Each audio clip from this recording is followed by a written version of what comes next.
और एक सीना है राहुल गांधी जी की, जो एक्चुअल 56 से बड़ा 72 इंच का है। जय श्री राम मेरे सभी सनातनी भाइयों को। तो आपका ये भाई एक और न्यू वीडियो लेकर आ चुका है। तो जल्दी से वीडियो को लाइक कर दो और चैनल को सब्सक्राइब कर दो और कमेंट में जय श्री राम जरूर से लिखते हैं। तो चलिए वीडियो को शुरू करते हैं, लेकर प्रभु का नाम, जय जय श्री राम। और बिहार की महिलाएं इस पर मुखर होकर बोल रही हैं। आप जैसे प्रबुद्ध पत्रकार जो जा रहे हैं महिलाओं के पास, वो कह रही हैं, अरे रोजगार ही बनाना था तो 20 साल में बना देते, काहे जब चुनाव मुहाने पर आया तो पैसा डाल रहे हैं। कुछ भी और 10,000 में कौन सा रोजगार हम बना लेंगे। अभी बदत है भाई, अभी बदत है। पीएम मोदी पर विश्वास है। 10,000 रुपया दिए, इलेक्ट्रिक का पैसा दिए, घर दिए, बिजली फ्री किए, सब चीज तो किए फ्री। फायदा बहुत हुआ है। सब महिला अपना अपना रोजगार किए हैं रुपया से। कोई मशीन लिए, कोई दुकान लिए, कोई कुछ, जिसका हो अपना अपना किया है काम। उनको अन्न खा रहे हैं, उनसे हमको आधार जुट रहा है, इसलिए हम वोट देंगे। जब तक जिंदा रहेंगे तब तक देंगे। महिलाएं सब समझती हैं। महिलाएं इस देश की आधी आबादी बहुत समझदार है। बस हवा निकल गई।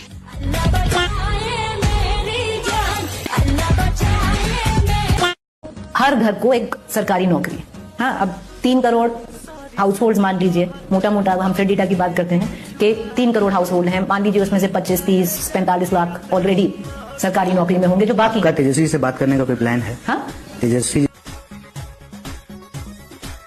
उस संकल्प पत्र में उसमें ऑफिशियली लिखा है कि ये नौकरी दी जाएगी। कहाँ से दी जाएगी, पैसा कहाँ से आएगा, हमारे पास प्लान है, हम वो प्लान बताएंगे। वो क्या प्लान है भाई? मैं कह रहा हूँ कि अगर आपकी तेजस्वी जी से बात करने का कोई प्लान है तो आपको बेहतर बताएंगे। क्यों? तो आप कह रहे हो ये आपका संकल्प पत्र है, उनका नहीं है, तो मैं आपसे पूछ रही हूँ। हम कह रहा हूँ हम सबका है। तो आप सबका है, तो इसलिए मैं आपसे पूछ रही हूँ कि क्या प्लान है। हम कह रहे हैं कि इसको गवर्नमेंट जॉब कहाँ से आएंगे? इसको बेहतर तेजस्वी जी बता सकते हैं। तो आप क्यों नहीं बता सकते? आपका भी तो संकल्प पत्र है। हमारा संकल्प पत्र है। तो आप कह रहे हैं बाकी तेजस्वी जी से पूछिए। बाकी डिटेल वो बताएंगे। बाकी डिटेल वो बताएंगे। ये राज तेजस्वी जी इनको जरूर मालूम होगा सर। तेजस्वी जी आप ही बताओ ना। अरे मैं क्या बताऊं, मैं क्या बताऊं। एक बार बिहार में राहुल गांधी जी के हाथ को मजबूत कीजिए, एनडीए के सरकार को बनाइए। और बिहार में राहुल गांधी जी के हाथ को मजबूत कीजिए, एनडीए के सरकार को बनाइए। जोड़ी मोदी नीतीश जी के हिट होई।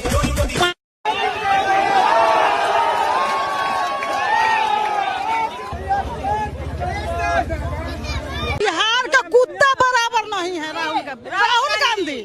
बिहार का कुत्ता बराबर नहीं है। क्या कभी अपने संसद भवन में, चाहे दिनेश भी हो चाहे रवि भी हो, कभी आपने बोलते हुए देखा है कि उन्होंने अपने भोजपुरी भाषा के लिए या भोजपुरी समाज के लिए कोई सवाल उठाया है? पिछले 5 दशक से करोड़ों भोजपुरी भाषी एक आस लगाए बैठे हैं कि भोजपुरी को संवैधानिक दर्जा मिले, उसे संविधान की 8वीं अनुसूची में शामिल किया जाए। सद्दाक हुसैन, सद्दाक, क्या लग रहा है आपको इस बार वोटिंग का, चुनाव का? नीतीश कुमार जीतेंगे फिर से 2025, फिर से नीतीश कुमार काम किए हैं, छात्राओं के लिए किए हैं। अभी मान लीजिए ये यूनिवर्सिटी, ललित नारायण यूनिवर्सिटी है, यहाँ जब ग्रेजुएशन पास करती है लड़की उसको 50,000 मिलता है, इंटर पास करती है तब पैसा मिलता है, मैट्रिक पास करती है तब मिलता है, पोशाक के लिए मिलता है, साइकिल के लिए मिलता है। और यहाँ पे बहुत सारा काम किए हैं, एयरपोर्ट बनाए हैं, तारामंडल बनाए हैं, सब माननीय मुख्यमंत्री नीतीश कुमार जी बनाए हैं। फिर से नाम बताएंगे अपना? जी, सद्दाक हुसैन। थोड़ा सा अचरज हो रहा है क्योंकि ज्यादातर मुसलमान वोट जो होता है वो लालू के हाथ में। लोग नीतीश कुमार के मानने वाले हैं, नीतीश कुमार को ही हम लोग वोट करते हैं। लेकिन हमारे पास एक सिक्का है, रुकिए ना, एक सिक्का है हमारे पास, करके देखें, हेड या टेल। आपको क्या लगता है क्या आएगा? करके देखें ना, देखो यार, आज का भाग्य देख लेते हैं क्या आएगा। अगर हेड आया तो सरकार आएगा, और अगर टेल आया तो गड़बड़ा जाएगा। करके देखा जाए। अरे सुधरो रे, अभी तो सुधर जाओ। लेकिन सच तो सच होता है, सच को तो दबाया नहीं जा सकता। एक उदाहरण मैं आपको दे दूं कि सारे धर्म ग्रंथों में लगभग लिख दिया गया कि पृथ्वी चपटी है। तो चपटी है क्या? उस धर्म को मानने वाले लोग भी एग्जाम में लिख के आएंगे क्या कि पृथ्वी जो है वो चपटी है? पृथ्वी जो है गोल जैसा है, और पृथ्वी का चक्कर सूरज नहीं लगाती है, पृथ्वी सूरज का चक्कर लगाता है। मुसलमानों को मेरा सलाम, मेरे बहन भाइयों को, मेरे दोस्तों को सलाम मेरी तरफ से। और उन काफिरों के लिए मैं वीडियो बनाई, अनभक्तों के मैं तुमसे नहीं डरी, मैं कोई नहीं भागी और मैं ना जेल में गई ना मैं कुछ हुआ मेरे साथ, ठीक है।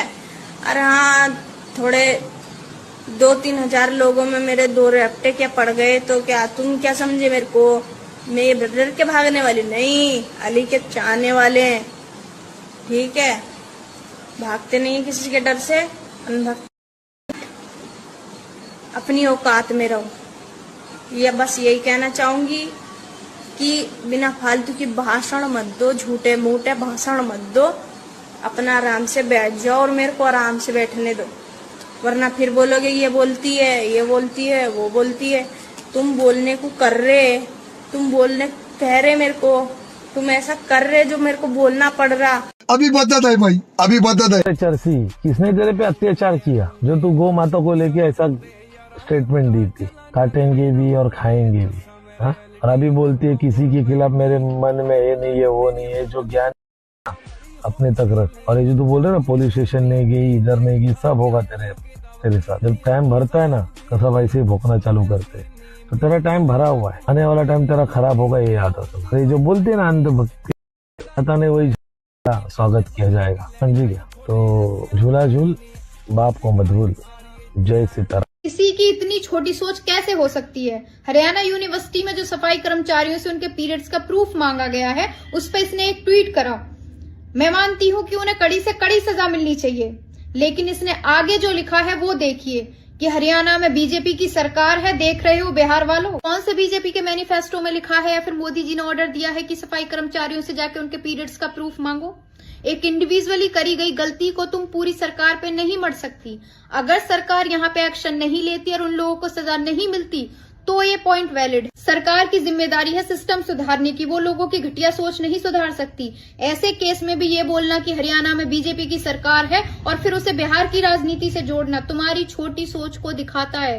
आपने एक चीज देखी है, आपने देखी है, कोई या तो 20 साल आगे की बातें करेंगे, भविष्य की लंबी बात कि भाई 20,050 में हम ऐसा ऐसा करेंगे, 20,050 में हम ऐसा ऐसा करेंगे, 20,050। भाई बिहार इलेक्शन के अंदर के हाल बताता हूँ। कांग्रेस की इतनी बेइज्जती हो रही है ना वहाँ पे, तुम लोग सुनोगे तो तुम्हें शर्म आ जाएगी। 2 महीने पहले राहुल गांधी ने वहाँ पे रैलियां करना बंद कर दी, क्योंकि तेजस्वी यादव ने उसे बता दिया था कि तुमको जो सीट्स मिलेगी वो भीख में ही मिलेगी, उससे ज्यादा कुछ नहीं। और भीख की सीट्स मुट्ठी भर सीट्स होती है, या शायद इतनी भी नहीं। इसी बेइज्जती से अपनी इज्जत बचाने के लिए नेशनल कांग्रेस और राहुल गांधी ने वहाँ पे रैलियां करना बंद कर दी। अब तेजस्वी की पार्टी को तो इससे कुछ भी असर नहीं हुआ, क्योंकि कांग्रेस की कुछ औकात ही नहीं है बिहार में। लेकिन रैलियां नहीं करने का उल्टा असर ये हुआ कि बिहार की जनता तो सब देखती है, कौन उन्हें पूछने आ रहा है, कौन उन्हें नहीं पूछने आ रहा है। तेजस्वी की पार्टी वहाँ की लोकल पार्टी है, तो उन्हें समहाउ एक आइडिया हो गया कि कांग्रेस को कुछ नहीं मिलने वाला है, और अगर उन लोगों ने इसको सीट्स दी तो उल्टा उनका ही नुकसान हो जाएगा। अब कांग्रेस और राहुल गांधी की बेशर्मी ये हो गई कि रैलियां तो पहले बंद कर दी ताओ में, लेकिन अब वापस से सीट्स की भीख मांगने पहुंच गए। और इसीलिए अभी तक महागठबंधन की कोई सीट शेयरिंग नहीं हुई। 6 तारीख को इलेक्शंस है और इनको सीट्स मिलेगी भी तो भीख में मिलेगी गिनती की। इलेक्शन कमीशन ने पश्चिम बंगाल में एक बांग्लादेशी मुसलमान को 10,000 फर्जी वोटर आईडी कार्ड के साथ पकड़ लिया। नदियार खबर, नदियार कल्याणीते शताधिक ভোটার কার্ড মিলেছে এক ভবঘুরে ব্যক্তির কাছ থেকে।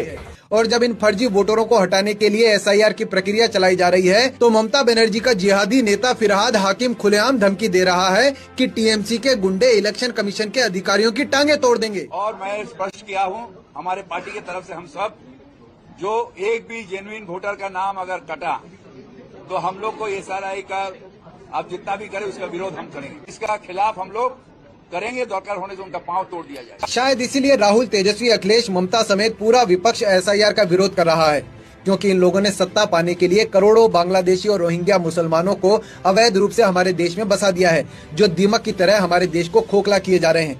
ये देखकर क्या आपको भी विश्वास होने लगा है कि जो राजनीतिक दल और राजनेता SIR का विरोध कर रहे हैं वो हमारे देश के लिए उतने ही घातक बन चुके हैं जितने घातक बांग्लादेश और पाकिस्तान है? कमेंट करके जरूर बताइएगा और हिंदुओं को जागरूक करने के लिए वीडियो को शेयर जरूर करें।